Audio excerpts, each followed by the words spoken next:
aw fo ka aw ko ɲuman dɔn aw ka dongo do timinandiya kosɔn an y'a fɔ ten tɔ min ye kunungo Mali minisiri ɲɛma Sumeli Bube Mayiga ale kɔni miniji dɔgɔyara i k'a dɔn awa kunungo si ye san 60 ani 7 ye tuma min bɛ tali kɛ hakilina jiginna a fari mandi a la a bɛ waati janbɔ k'aw ladɔnniya k'a fɔ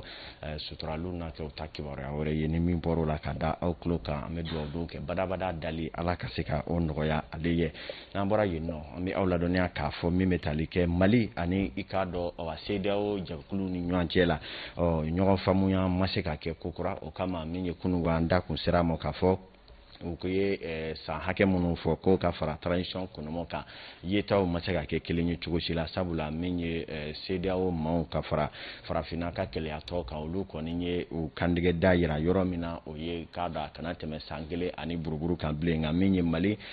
faamaw kɔni ye san 3 de laɲini sɔmakɛw ma ala kana san 2 la kumaw kɔni cɔra o kan jamana faamaw ye bataki kɛ kunungo min ye a ko kana na an ka kibaruya ɲina e ma fifa mɛn nuna ale ni Fuseni Kamara olu ye maliden dɔw hakilina ta ko kan an ka lajɛ ne yɛrɛ kɔni ka filɛ la kɔni transition ye kalo 18 ka ban ko mana siya cogo kalo 16 wɛrɛ kɔni mana fara kan kɔni ka di ne yɛrɛ ye mais k'a fɔ ka tɛmɛ ka fɔ ka taa se kalo 24 na ne yɛrɛ kɔni fɛ o ka siya kojugu parce que transition fanga ma ye dɛ prix bɛ fanga na prix fanga bɛ diɲɛ kunfɛ ka taa di cɛninjɛ yɛrɛ la kɔni kalo 24 ka siya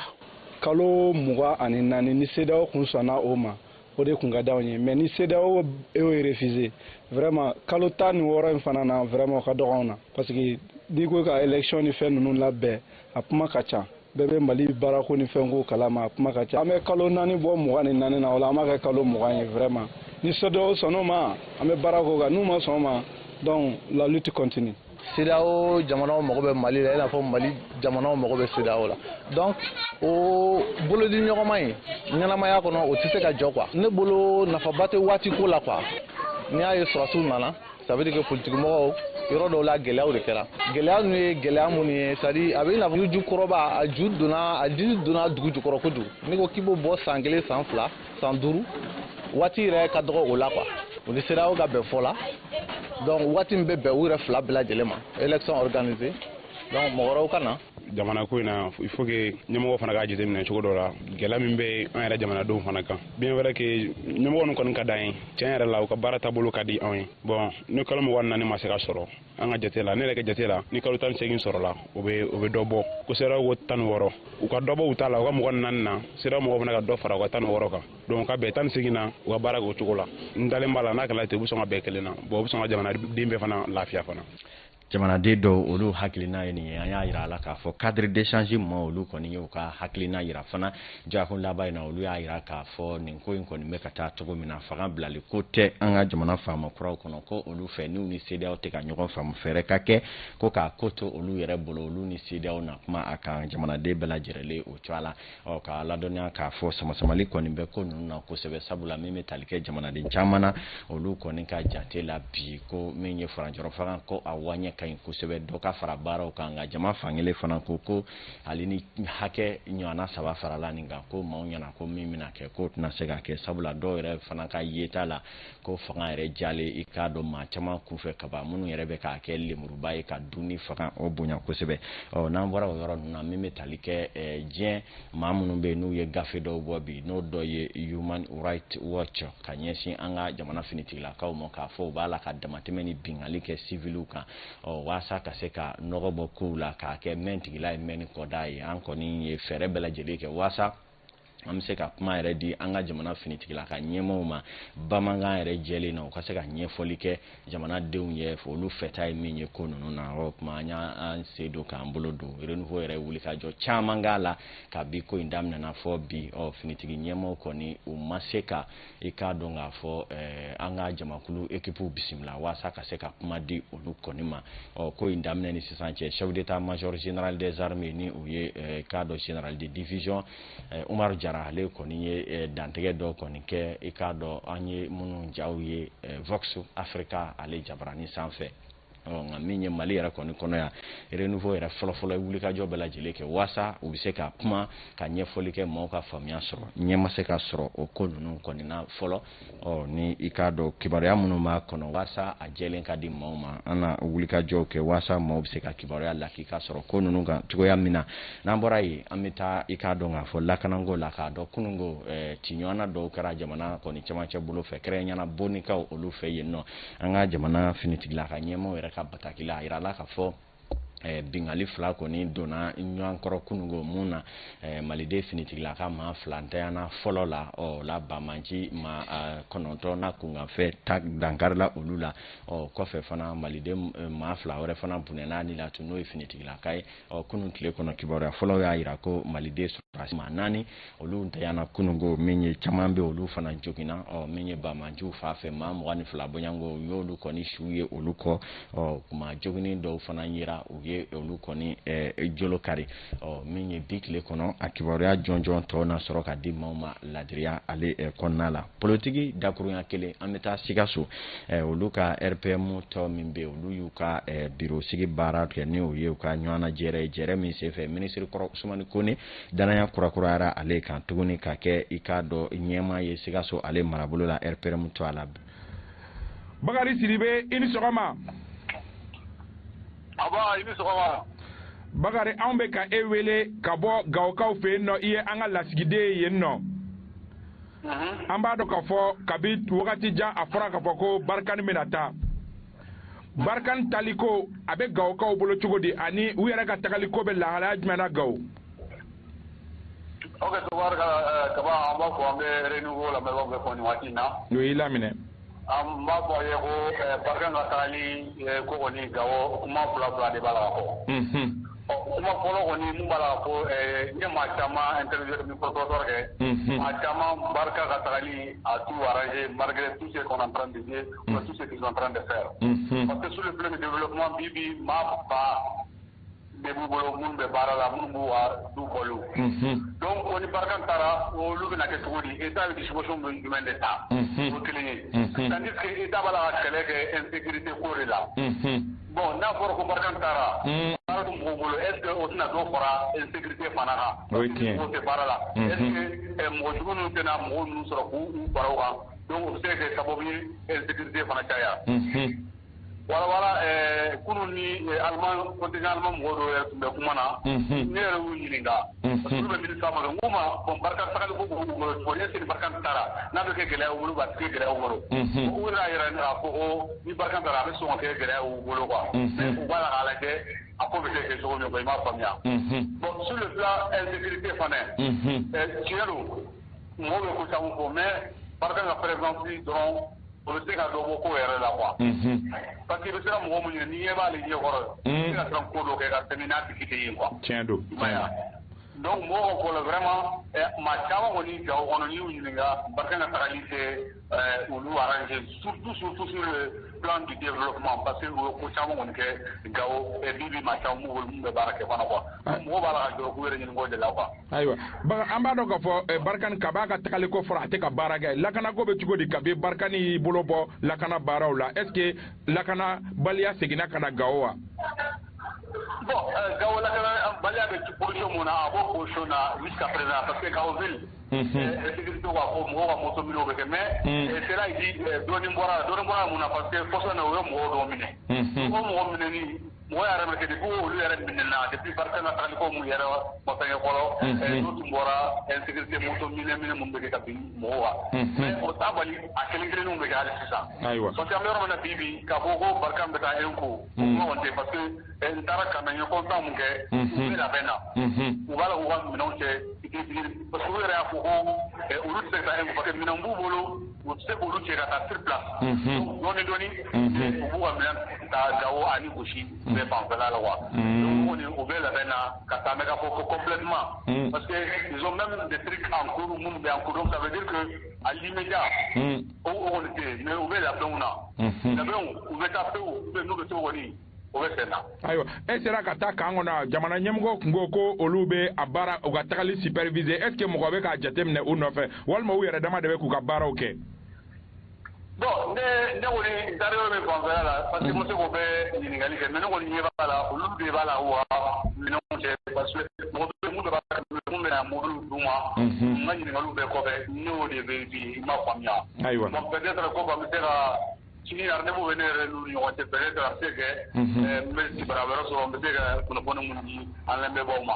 voilà mais pour le moment quand même u bɛ labɛn na labɛn tagali kɔnɔna. Ayiwa Bakari an bɛ i fo ka Gawo gouverneur fo i tɔgɔ la. Voilà merci donc an bɛ Gawo bɛɛ fo nin waati la. Merci beaucoup. Merci. ko kunnafoni ale de bɛ mɔgɔ faali ma dumuni kɛ Amadu Misira di ma. Tabarikala an bɛ taa kibaruya ta ko filanan la o bɛ taa n'an ye bangasikaw olu fɛ yen nɔ min ye civil caman bɛ yen kibaruya y'a jira k'a fɔ ko Bamanciw kɔni ye olu salo ka taa ni u yɛrɛ ye jɔyakun laban tɛmɛnen in na ko a bɛ taa maa 20 ani a kunkanfɛn na i n'a fɔ kibaruya minnu sɔrɔla a kɛra dugu minnu na o ye Bɛrɛnde Bangasi ale yɛrɛ kɔnɔna la min ye kibaruya ninnu kɔnɔna min ye maa caman bɛ yen minnu ye Bamanci jɛkulu ye u ka colo fagan bɛ nin yɔrɔ ninnu na i n'a fɔ Yusuf Kulubali ale bɛ kuma ɲɛ a ko kan cogo min na an k'a lajɛ. Bankas mara la Bɛrɛnbɛ n'ale yɛrɛ bɛ Tori yɛrɛmara kafo fɛ maramafɛntigiw minnu ma lakodɔn olu taara ni maa 20 ɲɔgɔnna ye ni dugutigi yɛrɛ b'a la ka kɛ ni ɲɛmɔgɔw yɛrɛ ka fɔli ye ko ni maa danɛjugu ninnu kun nana jagaminɛ de la n'u yɛrɛ kɛlen don k'o wajibiya dugumɔgɔw kan olu ye bani min k'o ma u taara ni baganw ye ka tila ka tasuma don so dɔw la i n'a fɔ a ɲɛfɔra an tɔɲɔgɔn Sijo Tamani mɔgɔ ɲɛ cogoya min na. Halisa ka kɛ n'o kunnafoni sira kelen ye Tori yɛrɛmara kafo ɲɛmaaw olu kɔni y'a yira k'a fɔ ko tiɲɛ don ko mɔgɔw minɛna u kɔni y'u ka dusukasi yira ka kɛɲɛ ni jamana ka lasigidenw tanya ye nin yɔrɔ kofɔlen ninnu na ka kɛɲɛ n'u ka fɔli halisa u y'a yira k'a fɔ ko maa danɛjugu kɔni kɛlen don ka sigida mɔgɔw bɛɛ lajɛlen ni siri ka da u kunna k'a sababuya kɛ jamana ka lasigidenw tanya ye nin yɔrɔ kofɔlen na o de la u bɛ welewele da kɛ ka ɲɛsin waati tɛmɛ fanga ɲɛmaaw ma u ka dɔ fara cɛsiri ka halisa walasa ka lakana sabati jamana fantan 4 bɛɛ lajɛlen fɛ ka kɛɲɛ ni bankasikaw ka fɔli ye ko lakanabaliya ni waati kofɔlen na k'o kɔni kɛlen don sababu ye hakilisigibaliya sabati olu ka marabolow kɔnɔna la o de la u b'a ɲini jamana marabaaw fɛ u ka fɛɛrɛ bila sen ka walasa sigida mɔgɔw ale ni lakana sabatibaw olu ka se ka baara kɛ ɲɔgɔn fɛ ka ɲɛ cogoya min na halisa ka kɛ ni Sijo Tamani ka fɔli ye Duma n'ale yɛrɛ bɛ Duwanza mara la bingani wale taara ka ɲɛsin ale fɛnɛ ma maramafɛntigi dɔw fɛ ka kɛ ni nin dugu kofɔlen mɔgɔw ka fɔli ye nin waleya yɛrɛ sen fɛ ko mɔgɔ dɔw sara ka faraw ka fɛnɛ telefɔni réseau min bɛ yen u y'o tiɲɛ. Kulubali Renouveau don kibaru ale kɔnɔna la ko kun ka na wasa ka nɔgɔ bɔ a la Renouveau y'a kanu min ye marabolo in yɛrɛ n'o ye Bɛrɛnbɛ ale maire yɛrɛ ni o ye Alayi Gindo n'u ka mamula ye ale ka ɲɛfɔli kɛ an ye a ɲininkana Usumani Sagara fɛ an k'a lamɛn. Bankas mara la u nana Tori commune de la dugu min tɔgɔ ko Bɛrɛnbɛ ayiwa u nana fitirila waati u ye marifa ci duguw la u ye yɔrɔ dɔw jeni dugu bagan bɛɛ u taara n'o ye butigi minnu bɛ dugu kɔnɔ fana u ye butigiw ci ka moto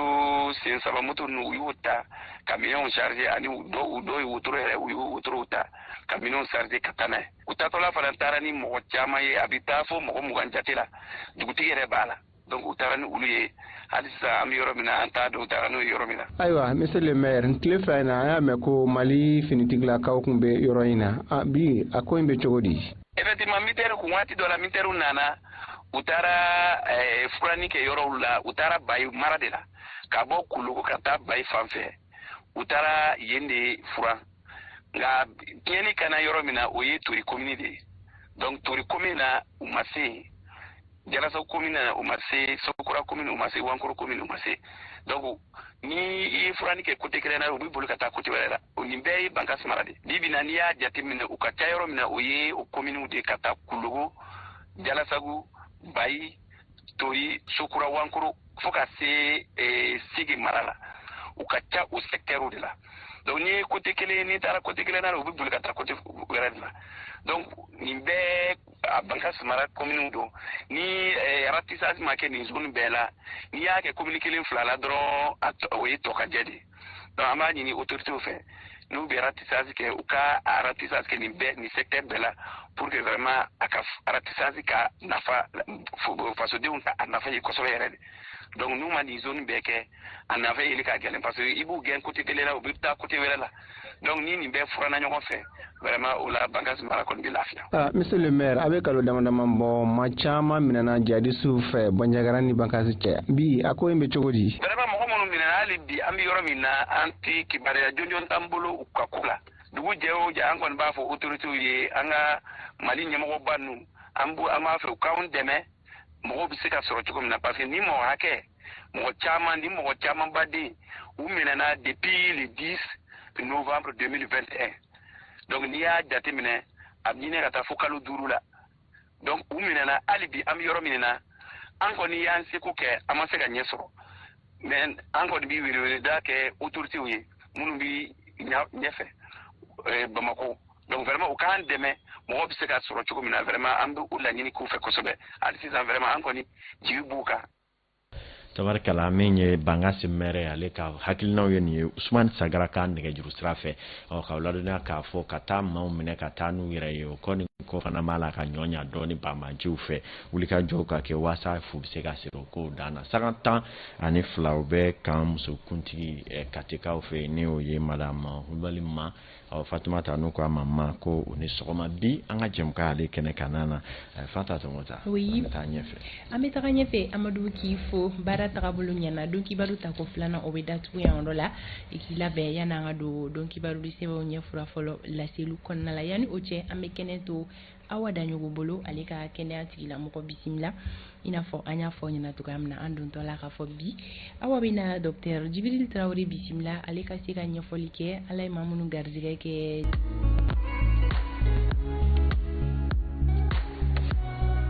kunnafoni gafe minnu bɔra bi marsi kalo tile 22 Amadu an ɲɛfura fɔlɔ ko cogo di fɔlɔfɔlɔ ye la référence ye olu ko seulement 8 mois de marge pour trouver un accord qui prend alors le peuple malien en otage kalo 8 kɔnɔ waasa hali bi bɛnkanw ni kow ka ɲɛɲini don ka bɔ caman bɛ sen na ko hali bi bɛnkan ma sɔrɔ ko jɔn gɛlɛngɛlen no ka Mali yɛrɛ ta nkɔnɔ ma o kow la o ye référence ka kuma ye l'humanité ko vive agitation désordonnée au Haut Conseil des Maliens de l'extérieur, des bureaux du Conseil de base de Côte d'Ivoire en Labeu. Ɲininkali tɔmu bɛ yen min ye an n'a kamara ka wulikajɔ minnu bɛ yen ko ɲɔgɔnfɛnbaliyaw ni samasamaliw bɛ Haut Conseil malien kunkan ko la ko i k'a dɔn maa bɛ se k'a fɔ jalaki bɛ ɲini ka sin Haut Conseil de base la Côte d'Ivoire kaw olu fɛ yen wa. Dili info fana bɔra bi olu ko désaccord autour du chronogramme électoral entre les Maliens et la CEDEAO qui bloque le processus ko ɲɔgɔnfɛnbaliya min bɛ donatɛmɛ fanga kunuma ko kan ko yala jɔn de kelen sen dalen don a ko o kanan na Mali Tribune ko Adama Traoré o min ye Remako thème olu ma ɲɛma ye k'a ko ce que nous ferons des 171 milliards maa minnu bɛ n'olu wulila ka dusumakasa don bɔgɔ jɛninen kan Orange ni Malitel kama k'u ka maa ɲɛma ko sariya ye kiiri min ɲanaki bi n'o ye miliyari 171 ye ko olu bɛ fɛn min kɛ o wari la k'a kɛlen don ka o cogoyaw kɔni o sɛbɛkɔrɔ ɲɛfɔ Mali Tribune kɔnɔ le cikan ale ko Mali CEDEAO le gouvernement regrette l'absence de compromis Mali ni CEDEAO cɛ gɛlɛya la ko an ka jamana faamaw ko olu yɛrɛ kɔni bɛnbaliya ni ɲɔgɔnfɛnbaliya min bɛ ko o kɔni ye ko ye min yɛrɛ ye nimisakoba ye an bɛ donni min na i ko bi les guides ko l'AR Mali vole au secours des autorités ko l'AR Mali n'o ye jɛkulu kura ye olu ko u ka dɛmɛ bɛ ka ɲɛsin an ka furancɛrɔ faga ma ɲɛmaw ma le Caïmans de Inde ale ko Mali ni CEDEAO cɛ ko Macron n'a-t-il pas tout gâché ko yala Macron ma Mali ni CEDEAO yɛrɛ ka ko tɔ gɛlɛya tasuma da don wa reporter kumana ale ye kuma di Modibo Kone ma min ye Alliance AR Mali o ma ɲɛma kura ye ko jamana ɲɛma kalata nataw la ko M5 RFP bɛna cɛbɔ dɔ bɔ min bɛna tigɛ M5 bɛɛ ka cɛbɔ ye kalataw olu la Ecomedia ale ye kuma di Ali Nuhu Jalo ma ko a ko le secteur qui se noie dans ses rancœurs min ye k'a dɔn k'a fɔ Ali Nuhu Jalo ale kɔni ye bɔli laban minnu kɛ bi nin waati laban ninnu na u y'u soni sigi k'u soni sigi AMO ko fana kan ni o fana kɛlen don gɛlɛya ye jamana kɔnɔ les pays taara n'an ye CEDEAO maaw kan kokura ko rejet de la proposition du Mali malgré les efforts du gouvernement quand la CEDEAO prouve sa mauvaise foi ko Mali faamaw ye cɛsiri caman kɛ ko bɛɛ n'a ta ko CEDEAO maaw kɔni birilen don u nɔni na to kɛ dusukun jɛbaliya kɔnɔna la indicateur b'a kuncɛ olu ko polémique autour de la mort de Soumeylou Boubèye Maïga. Le cadre d'échange des partis et regroupements politiques exige l'ouverture d'une enquête indépendante. Ko Soumeylou Boubèye kandeyani ko la ko cadre des partis man ko sɛgɛsɛgɛli jɔnjɔn dɔ ka kɛ lakika kɔnɔ. Sanga ye 21 sɔrɔ nɛgɛ ale ɲɛ 8 kan donc wari de sɛbɛnw ɲɛfɔra fɔlɔ ale bɛ kuncɛ a fanta tumata. Kifo Amadou Kaira kanumɔgɔw la k'a fɔ ko 10h20 wagati la ni gafe ninnu kɔnɔna kibaruyaw bɛ walawala ka fara gafe wɛrɛw kan bi tarata ye Lamsa Sanogo ani Isu Cravat Amadou Kifo Alexis Kalamiri an bɛ kɛnɛ to ale bolo anw ko Alexis ma sɔn Alexis e ma sɔn mun ne ma bi.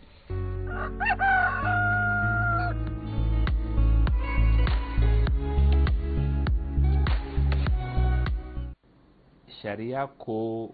sira ka bila mobili damadɔ ye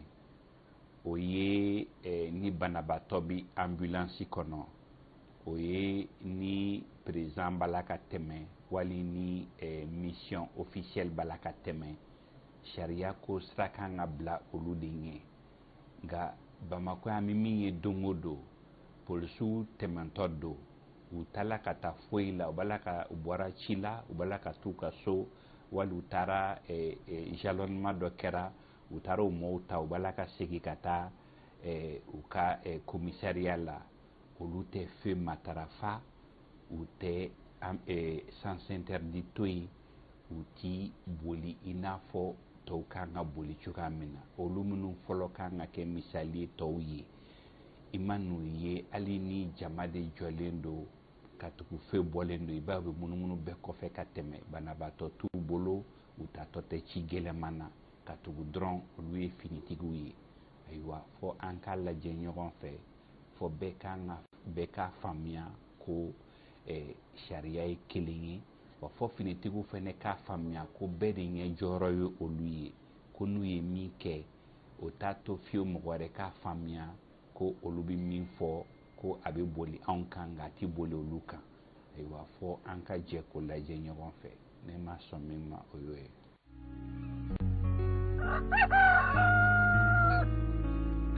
Ni ye yɔrɔ ye Alexis ma sɔn yɔrɔ min ma bi faamuyaliko ɲuman o bɛ a ka laseli ninnu bɛɛ lajɛlen sanfɛ an bɛ Musa Bangali fɛnɛ fo a ka don o don timinandiya la fɛn min bɛ tali kɛ sanga 24 o bɛ nɛgɛ kaɲɛ 8 sanfɛ ni sanga kofɔlen anw ka don maa welelen an bɛ kɛnɛ to ale bolo Mokhtar Sy ale anw ka bi maa welelen ye Mokhtar Sy ale ye jɛkulu ɲɛmaa ye a bɛ fɔ mun ma ko mouvement génération engagée o maa ɲɛmaa don an bɛna ɲininkaliw tɛnku a la sɔgɔmada in na a ka se ka hakilina di an ma fɛn min bɛ tali kɛ négociation min bɛ sen na Mali ani CEDEAO ni ɲɔgɔn cɛla la chronogramme ko kunkanko kibaruyaw la a ka se ka o laseliw kɛ an ka jɛ ka Mokhtar Sy lamɛn Isa Kabaga nɛgɛjuru sira fɛ.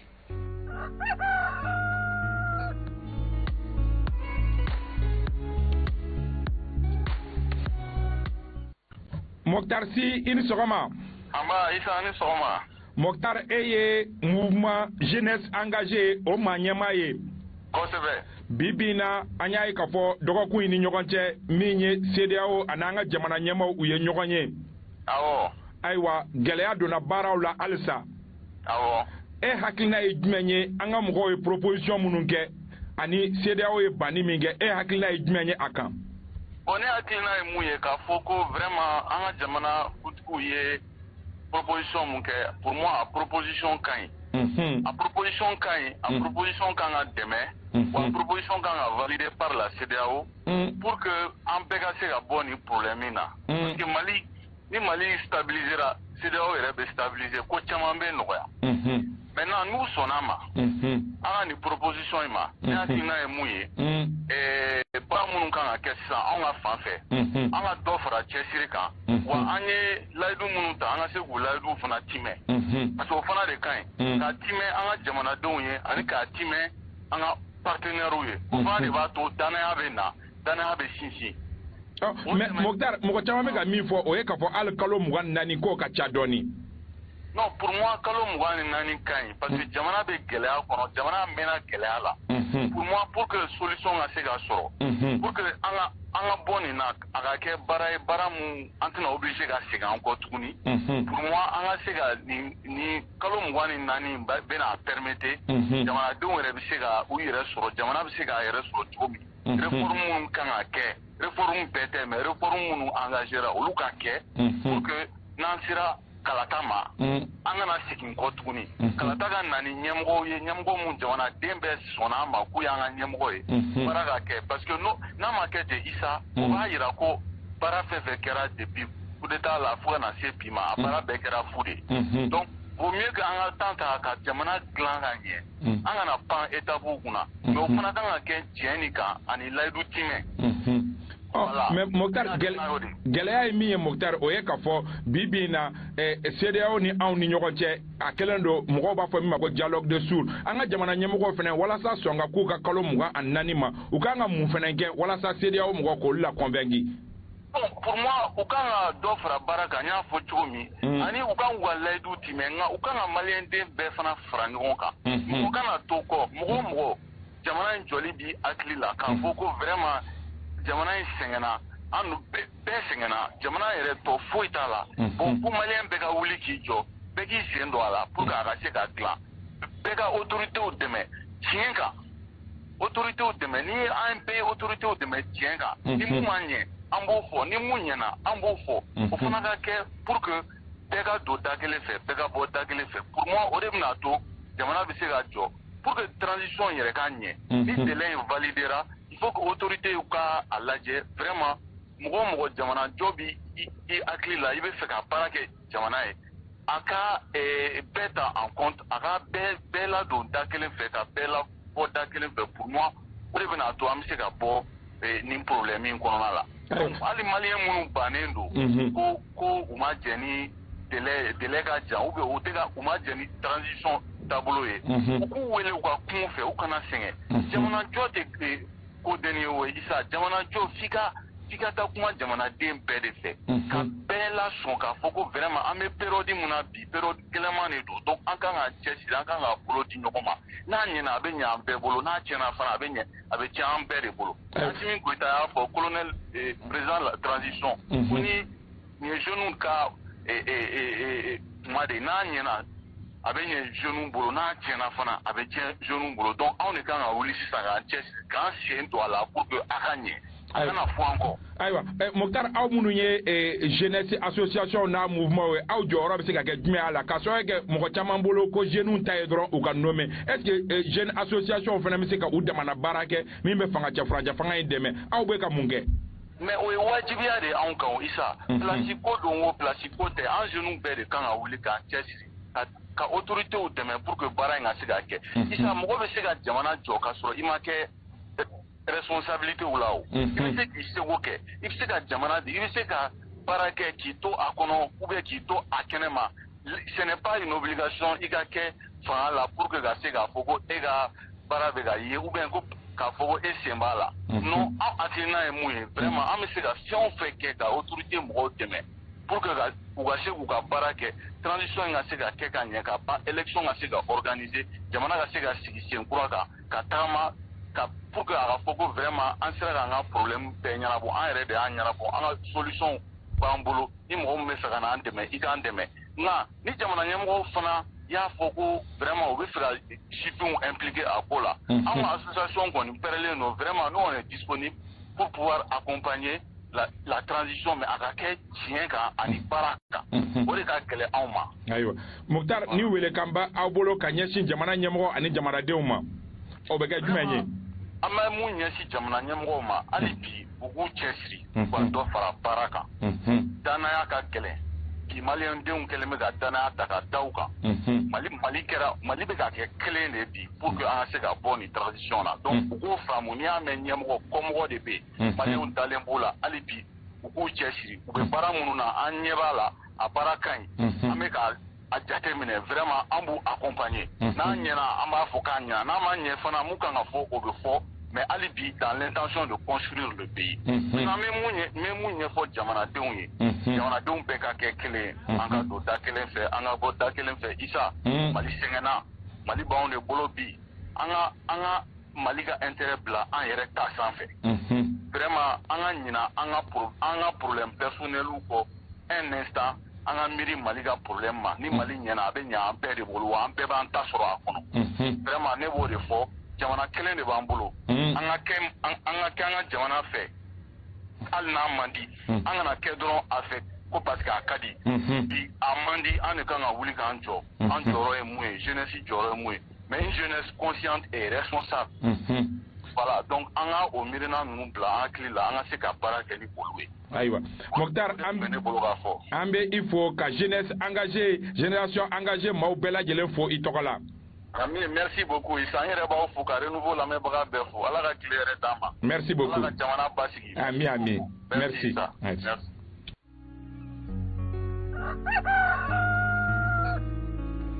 Mokhtar Sy an ka bima welelen tuno a ka laseliw bolila fɛn minnu kan aw bɛɛ lajɛlen jɛra ka a lamɛn faamuyaliko ɲuman an bɛ o da a ka kuma ninnu bɛɛ lajɛlen sanfɛ an ka don fali duman filanan an bɛna o yira aw la yan'an ka Isa Kaba Sidibe bisimila walawalali ale kɛnɛ kan sumacogo la ale ka foli dumanba bɛ an bolokɔrɔ an ka jɛ an foli lajɛ Sidibe n bɛ sɔgɔmada fɛ foli d'i ma sɔgɔmada foli diyara n ye n yɛrɛ bɛ sɔgɔmada fɛ foli kɔma segin di i ma ka sɔgɔmada fɛ foli di an lamɛnbaga n'an filɛbaga bɛɛ lajɛlen ma o mana kɛ fan o fan kɛrɛnkɛrɛnnenya la maa minnu olu bɛ an lajɛ farafinna jamanaw kɔnɔ i n'a fɔ Guinée équatoriale Gabon a n'a ɲɔgɔnna caman maliden ka ca nin yɔrɔ ninnu na kosɛbɛ wa u bɛ jɛmukan ninnu lajɛ u ka baara ye jago ani minɛnbataw ye an bɛ u fo k'u waleɲuman dɔn ko Ala ka tunga diya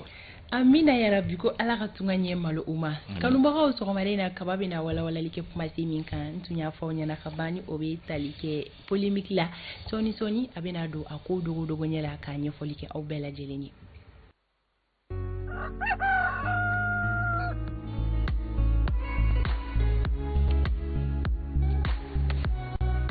Kaba kanubaga bɛɛ lajɛlen kulo majɔlen don yalima polémique ye fɛn sugu jumɛn Fanta tumata ka foli kura ka ɲɛsin ma n'i y'a mɛn ko polémique kuma caman nazaraw b'a fɔ o cogoya la ten tɔ polémique bɛ tali kɛ kunkanko dɔ ka kunkanko min ni a bɛ jama bɛɛ danbɛ i bɛ taa sɔrɔ jama hakilina tɛ kelen ye a kan kɛrɛnkɛrɛnnenya la i bɛ taa sɔrɔ hakilina dɔ don min a ko kɔni kɛra ko in kɛlen nka mankan caman bɔra a ko kɔfɛ mankan caman mun n'i b'a sɔrɔ fan dɔw fɛ mɔgɔw ma ɲɔgɔn faamu a la ni mɔgɔw ma ɲɔgɔn faamu min na bɛɛ b'i ta fɔ i bɛ taa sɔrɔ bɛɛ n'i ka tiɲɛ don kuma dɔw la bɛɛ bɛ fili ka da i ka tiɲɛ kan a bɛ fɔ ma ko polémique nka polémique mana wara ka se hakɛ dɔ ma mɔgɔw b'a ko polémique stérile o ye mankan kɛra ko dɔ la ka kiri ni wɔyɔ caya e yɛrɛ b'a fɔ ten tɔ ka kiri ni wɔyɔ caya ko dɔ da la ka sɔrɔ a tɛ o kun bɔ o man ka ye a kɔnɔna la donc o ye polémique nasuguya wɛrɛ ye polémique bɛ yen nɔ polémique minnu ni polémique constructive don dɔw bɛ yen nɔ minnu ni a kan ka kɛ a polémique kan ka kɛ walasa bɛɛ k'i ta n'i ye bila dɔn mais polémique dɔw fana bɛ yen nɔ minnu ye polémique stérile ye minnu ni u nafa ka dɔgɔ kunkan bɛ min kun kan i bɛ taa sɔrɔ u nafa ka dɔgɔ kan donc n'an ko k'an b'a résumer dɔrɔn polémique ye kiri ni wɔyɔ ye ko dɔ kunna ko min ni a kɛra bɛɛ b'a dɔn k'a fɔ ko a kɛra mais mɔgɔw ma ɲɔgɔn faamu a kan o ye polémique ye Fanta Tumata. Ok Kaba o yɔrɔ la yalima waleya jumɛn kɛra an ka jamana kɔnɔna la ni kiri ni wɔyɔ wulila o ko kunkan ko kibaruya la an fɛ yan nɔ ni o kɛra sababu ye e ye ni mot in suganti bi. Mot sugandira min na an bɛ a daminɛ ni ka tasibila kɛ ka ɲɛsin yɔrɔ e ni Amadu y'a fɔ kabi dokan na ka kɛɲɛ ni premier ministre kɔrɔ Sumaworo Boye Mayiga ale ka ntanyali an bɛ tasibila kɛ ka ɲɛsin a ma ko Ala ka lahara sɔn suma ye a y'an kɔn kiti min na Ala ko nɔgɔya ye bɛɛ b'a dɔn k'a fɔ kunun kibaruya bɔra ka bin k'a fɔ Sumaworo Boye Mayiga ko an tanyana a tanyana k'a sɔrɔ kɛ bana kuntalajan ye o dogolen tɛ mɔgɔ si la jamana kɔnɔ k'a fɔ ko kabi wagati jan kibaruyaw bɛ kunnafoni gafew ani fɛn wɛrɛw la a yɛrɛ furumuso ye bataki dayɛlɛnnen bɔ n'a bɛ fɔ ma ko lettre ouverte k'a bila ka taa tiɲɛ maa k'a dɔn k'a fɔ ko a cɛ bɛ lahalaya min na ko ni jama kɛ ko a ni bɛ sɔn ka to bana in na o cogoya la tentɔ o tun ye laɲini min kɛ o laɲini de fanba tun ye o ka cɛ bila ka taa nazara jamana walima kɔkan jamana dɔ la walasa a ka se ka t'i yɛrɛ furakɛ n hakili la o ko don ka bɔ n'a fɛnw cayara a ma se ka taa a ma se ka taa kiri tigilamɔgɔw de y'o ban wa jamana ɲɛmɔgɔw de y'o ban wa o dalu tɛ anw bolo an bɛ yɔrɔ min na komi sisan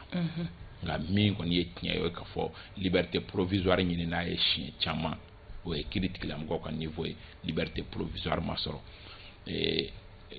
dɔ wɛrɛ bɛ yen nɔ o ye k'a fɔ jamana ɲɛmɔgɔw mɔgɔ wɛrɛw sera jamana ɲɛmɔgɔw yɛrɛ ma ka laɲini k'u fɛ ko bɛ kɛ o ka kɛ walasa a ka bila ka taa furakɛ o fana ma kɛ donc ninnu ko ninnu faralen ɲɔgɔn kan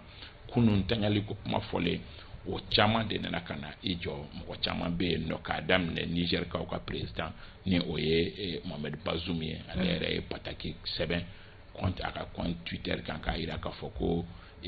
Modibo Keita ntanyali kɔfɛ k'ale tun t'a dɔn k'a fɔ ko mɔgɔ wɛrɛ an bɛ don minɛ komi bi ko mɔgɔ wɛrɛ bɛ se ka ntanya k'a to minɛlen détention na détention min ni ale yɛrɛ b'a qualifié k'a fɔ ko Soumaïla Boubèye ko a assassiné la de o bɔlen kɔ yen nɔ min ye cɛman Iber Kulubali ye cɛman Iber Kulubali ni ale yɛrɛ fana ye politique ma lakodɔnnen ye jamana kɔnɔ ale fana ye bataki bɔ ale fana ye o kuma kelen de fɔ k'a fɔ ko aw nisɔndiyara wa aw ye Soumaïla Boubèye faga aw nisɔndiyara wa a b'o kuma fɔ min ye cadre des partis pour une transition réussite bɛɛ lajɛlen b'a dɔn k'a fɔ bi bi in na fanga cɛ furancɛ fanga Gwara Daba Bisiki ye olu ye bi bi in na olu fana ni ye bataki bɔ k'a jira k'a fɔ ko fo sɛgɛsɛgɛliw ka kɛ a ka dɔn jɔn ye Soumaïla Boubèye Mayiga bɔnɛ a nin na donc ninnu ye polémique ye minnu wulila ka bi kunu polémique fankelen ye min ye yɔrɔ n y'a f'i ɲɛna k'a fɔ ko polémique mana wuli maa minnu ni bibi na olu jatele i b'a fɔ ko fanga senkɔrɔma dondonbagaw olu caman fana bɛ yen nɔ olu fana ma to sigilen ka ko in lajɛ olu fana bɛ argument wɛrɛw fɔ olu caman bolo ko saya ye Ala ka latigɛ de ye ko maliden joli bɛ yen nɔ minnu bɛ tanya Mali la tan sow la k'a fɔ k'a taara o a ma taa olu dɔw yɛrɛ bɛ taa fɔ k'a fɔ ko Amadu Tumani Ture évacué la ka taa Tiriki o y'a bali saya la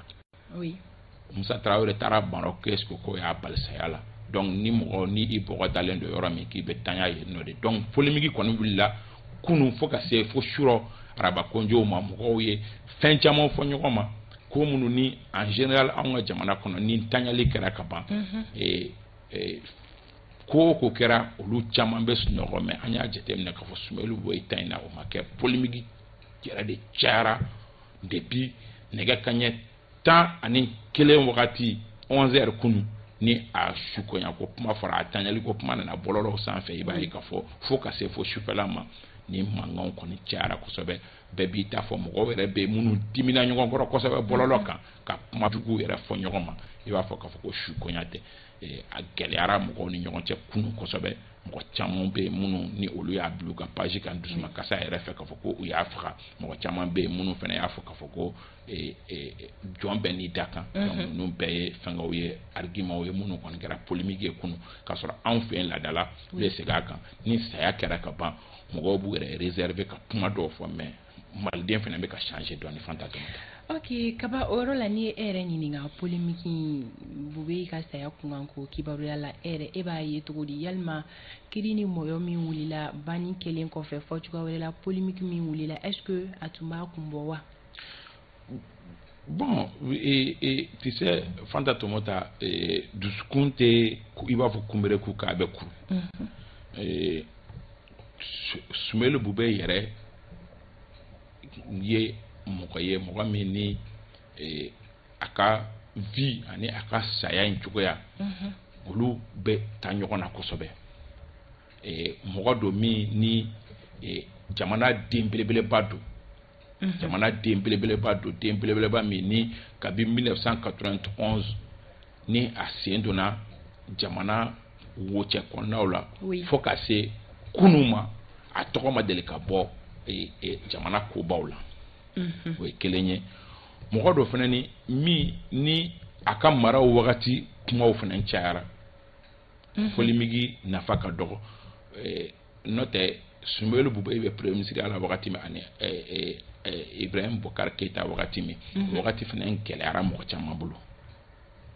fana wagati gɛlɛyara gazi ciw ni fɛn wɛrɛw kɛra hali mɔgɔ tun tɛ se k'i sen ta ka da o wagati o fana gɛlɛyara nka o tɛ a expliquer que cogoya si la k'a fɔ ko ni don min ni a fana bɛ yen nɔ mɔgɔ ɲuman sara ye ɲuman ye mais juguman sara tɛ juguman ye o ye anw ka jamana taabolo dɔ ye donc polémique ne fɛ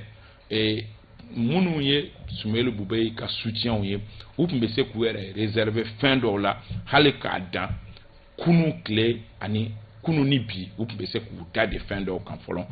su yɛrɛ bonya kama ni su konya tɛmɛna wagati min fɛn caman bɛ yen mɔgɔw bɛ se ka minnu fɔ o ye an ka jamana taabolo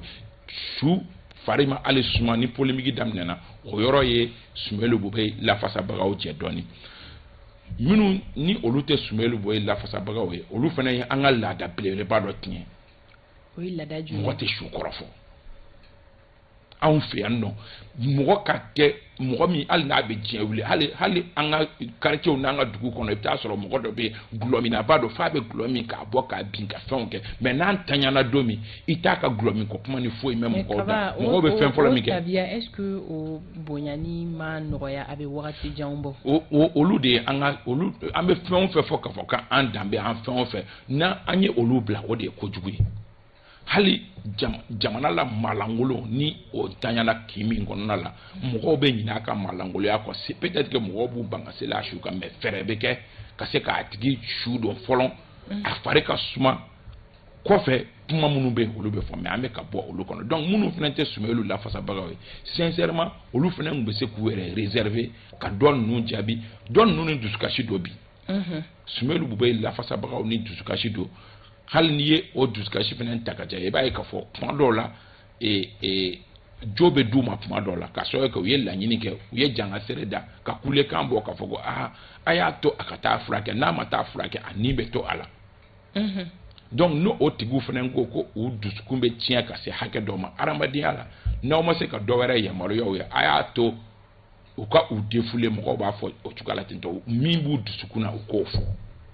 mais n'aw ko aw t'u yamaruya o la ka sɔrɔ mɔgɔ si fanga ba bon ni mɔgɔ si ye fasodenya la mɔgɔ si ka fasodenya kanu man bon ka mɔgɔ si t'a bɔ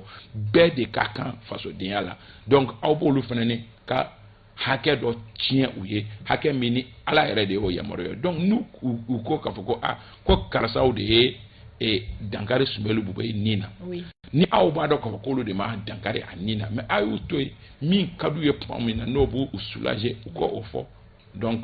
ne fɛ polémique in bɛ se ka éviter fan fila bɛɛ fɛ mais n'a ma ɲɛ k'a taara ni anw y'a fɔ nin cogoya la tan an hakili la tulo ka kɛ tulo kunnandiw ye minnu bɛ kuma ninnu mɛn polémique ninnu bi a kana continuer kunun bɛɛ kɛra ɲɔgɔn dɔgɔya la a ko la bi a kana continuer ka sɔrɔ kɛ Sumaworo Bube ye jamana mɔgɔba de ye jamana mɔgɔba min ni a sukonya kan ka kɛ fara ɲɔgɔn kan de ani réflexion de réflexion mun na Sumaworo ka vie yɛrɛ ye leçon de leçon de don dans la vie a ka vie ye leçon de ni mɔgɔ min n'i ma se k'i sigi ka o leçon kalan a ka nafa ɲɛ i ye ni mɔgɔ o mɔgɔ ma se k'i sigi k'o leçon kalan a ka nafa ɲɛ i ye c'est que i bɛ kɔ halisa chacun de nous mɔgɔ o mɔgɔ ye Sumaworo dɔn k'a ka vie dɔn k'a ka parcours dɔn k'a ye a bɔra niveau min na ka na niveau min na ani a nana ntanya cogo min n'i y'o ta k'o jateminɛ i kan ka leçon dɔ tirer min kan k'i yɛrɛ nafa an ka bɔ polémique kɔnɔ an ka leçon tirer ko o ko bɛ kɛ jamana kɔnɔ ala ka kulo kɛ kulo kunnandi ye kaba bɛ se ka mun fɔ an ka jɛmukan datugu n bɛ se ka min fɔ an ka jɛmukan datugu o ye Sumaworo Bube yɛrɛ ne ni Amadu El Konare ne n'a ka ɲɔgɔn ye ko laban ne ni Amadu Lasana Konare de taara a fɛ yen nɔ an taara ka taa interview kɛ interview kɔfɛ an n'a y'an sigi ka baro kɛ an ye min kɛ baro la a bɛ 10 minutes ɲɔgɔn na bɔ ne ale ni Amadu El Konare a ye ladilikan caman di an ma a y'a fɔ an ye k'a fɔ ko ale ni anw bɛɛ ye baara kelen ye hali sisan hakili b'a la k'ale ye journaliste de ye mɔgɔ da hakɛ min t'o dɔn Sumaworo Bube ye journaliste de ye i b'a fɔ ko anw ɲɔgɔnna kunnafonidila k'a daminɛ journal Sudan na n'o tun ye o yɛlɛmana ka kɛ l'essor ye bi na a y'a daminɛ donc jamana ka kunnafoni calisira bɛ baara k'o de la a ye ladilikan caman di ne ni Amadu El Konare ma o baro hukumu kɔnɔ a ye ladilikan minnu di an ma ani ne yɛrɛ y'a ye cogo min o don i m'a impressionné mɔgɔ don n kan tɛ a ka baara kɛtaw ma mɛ a hadamaden lettre email Sumaworo Bube Mayiga a ka di ne yɛrɛ ni ko ye o la n bɛ tasi bila kɛrɛnkɛrɛnnen kɛ ka ɲɛsin a ma ala ka lahara sɔn suma ye a y'an kɔn kiti min na ala k'o nɔgɔya ye an n'a bɛ taa jɛ min ma ala k'o nɔgɔya an bɛɛ lajɛlen ye ne y'a ye a ye ne impressionné. An bɛ dugawu kɛ halisa ala ka saya kɛ lafiya ye bube ma ka se ka limaniya di a somɔgɔ kelen-kelenna bɛɛ lajɛlen ma ala ka tagabolo ɲuman nɔgɔya maliden kelen-kelenna bɛɛ lajɛlen ala ka sababu ɲuman kɛ an bɛ kabani folikanw b'i bolo. An bɛ foli badi ka taa an terikɛ Sanba Tanjugura alias Kamaleni an b'a fɔ ka waleɲuman dɔn jamukan in kanubagaba dɔ a tɛ fɔ a ka wagati si an bɛ foli badi a ma ka foli di Aba Yanfo Sego a n'a furumuso Bajɛ an bɛ u fɔ k'u waleɲuman dɔn honorable Fatumata Danbele ale ye CNT maa ye an bɛ a fɔ ka waleɲuman dɔn Achel Touré Sekura dɔgɔtɔrɔso la an bɛ a fɔ ka waleɲuman dɔn honorable Abel ale fana ye député kɔrɔ ye jamukan in kanubagaba don an bɛ a fɔ ka waleɲuman dɔn Bajime Kante Bajime a ye wele kunun an ye baroba kɛ Bajime Kante an bɛ a fɔ ka waleɲuman dɔn a mana kɛ fan o fan parce que sisan a yɛrɛ tɛ to yɔrɔ kelen n'a tɛ a ka yanfɛ foro la a bɛ yanfɛ foro la a cɛnni bɛ ka kɛ bana ye mɔgɔw ɲinɛ ma an b'a fɔ Jime Jalo yanfo Fransikaw fɛ yen nɔ ni mɔgɔkɛ don an bɛ a fɔ ka waleɲuman dɔn groupe 7/7 mɔgɔw Fanta Tomota ko ka foli ba di ma k'a daminɛ Bagayogo Ousmane Kulubali Umar Kulubali Gakoyi Touré ani Ali Ɲantaw ninnu bɛɛ groupe 7/7 mɔgɔw ye a n'a maa tɔ bɛɛ lajɛlen Bablo Sedina Umar Keita groupe 7/7 mɔgɔ bɛɛ lajɛlen an b'u bɛɛ fɔ k'u waleɲuman dɔn u ka danaya la ani kunnafoni kanu ko ɲuman na Fanta Tomota. An ka foli bɛ u kelen-kelenna bɛɛ lajɛlen ka yir'u la ka fɔ ko an ni olu ko an tagala ye ɲɔgɔn ye an bɛ taga Kitakaw fɛ yen nɔ Yuma Ɲimaga ale bɛ kɔfila bɛ Kita an ka foli belebeleba bɛ a ye n'an donna Kita kɔnɔna la fɛn bɛ tali kɛ MC Darala ka bɔ radio Kunanja FM na an b'ale ka foli kɛ ani Kante ale bɛ Kita CCRF la ni sanga kɔnɔna la an bɛ taga Segu Ibrahim Sanogo Iba an kɔrɔkɛ don an b'a fɔ ani transitaire bɛɛ Segu an ka foli bɛ u bɛɛ lajɛlen ye Segukaw fɛ yen nɔ an ka musokɔrɔba bɛ yen nɔ ni o bɛ tali kɛ Awa Sangare la an bɛ foli belebeleba di a ma ni sanga kɔnɔna la Bakari Bamera ale bɛ san an bɛ ani a cakɛ ɲɔgɔn bɛɛ lajɛlen ka foli kɛ fɛn bɛ tali kɛ Alhaji Burama Fofana na 500 ale fana bɛ san an bɛ sɔgɔmada fɛ foli di a ma Umar Traoré fana bɛ san an ka foli ba bɛ u ye ni sanga kɔnɔna la an ma ɲinɛ Jawune kɔ ale bɛ Ɲamakɔrɔ kurani na jamukan in tɛ fɔ a kɔ ko Jawune ni sɔgɔma Ibeka Junior kaba jamukan in fana kanubagaba don an ka foli ba bɛ a ye an bɛ Ibeka Junior Ibeka Junior an b'a fɔ an ka foli bɛ a ye an ma ɲinɛ Amadu Gayi Kante kɔ a n'a ka musokɔrɔba an bɛ u fɔ an bɛ taga Kulikorokaw fɛ yen nɔ Abdoulaye Amayiga an bɛ foli belebeleba di a ma a Kulikoro mairie kɔnɔna la an ka musokɔrɔba bɛ yen nɔ Nafisatu Konate k'a ni ɲɔgɔn tuma an bɛ Kamisogo i terikɛ bɛ yan dɛ Yakuba Sise a bɛ Bamakɔ yan nɔ Tombouctou Yakuba a bɛ Bamakɔ yan kunun a tun bɛ a ye kun taara signature kɛyɔrɔ la kunun a ye kunun tile bɛɛ ba yan nɔ ka bienvenue Jawoyi Keita an bɛ ale fana ka foli kɛ ka Seku Daw fo ale bɛ radio Tolérance la Moptikaw fɛ yen nɔ an bɛ an kanubaga bɛɛ lajɛlen fo an ka jigila baara kɛbagaw foli ni waleɲuman dɔn bɛ di u ma Sidina Umar Keita ale bɛ réalisation na Fuseni Daw nɛgɛw karafe bɛ ale bolo fɛn min kɔni bɛ tali kɛ régie la ni ma fili Dak Junior ale bɛ yen nɔ Zie Burama Kone bɛ montage la ka fara Mohamed Touré kan an bɛ bɛɛ lajɛlen fo ka bɛɛ waleɲuman dɔn bi tarata ye nouveau matin a bɛ datugu yan yɔrɔ la nɛgɛ kanɲɛ 9 Adel Samake bɛ na dugu kunkan ko kɛnɛ sigi sini 7h15 ni Ala